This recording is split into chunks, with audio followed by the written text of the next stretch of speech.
So ఇప్పుడు మీరు కూడా ఏమంటున్నారంటే సమాజం బావుండాలి, దేశం బావుండాలంటే ఆడవాళ్ళ మీద ఎక్కువ బాధ్యత ఉంది అని. అన్ని బాధ్యతలు ఆడవాళ్ళకేనా? మగవాళ్ళకి బాధ్యత లేదా? అన్న పాయింట్ కూడా వస్తోందిక్కడ. వస్తుంది గానీ మరి చెప్పేప్పుడు మగవాళ్ళకి గూడా చెప్పాలి.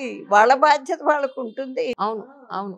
ఇప్పుడు వాడు ఒక వస్తువు అమ్మ నాకిది కావాలి గట్టి పట్టుపడతాడు.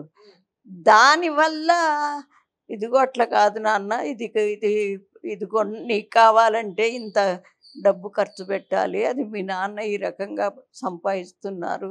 ఆయన కష్టం మనం చూడాలి.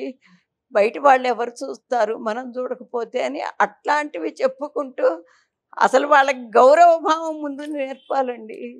అస్సలు లేదండి. పిల్లలకి తల్లిదండ్రులన్నా అమ్మమ్మ, తాత, మా అమ్మ వీళ్ళన్నా కూడా ఎక్కడా ఏమీ గౌరవం, భయం ఇవేమీ లేవు.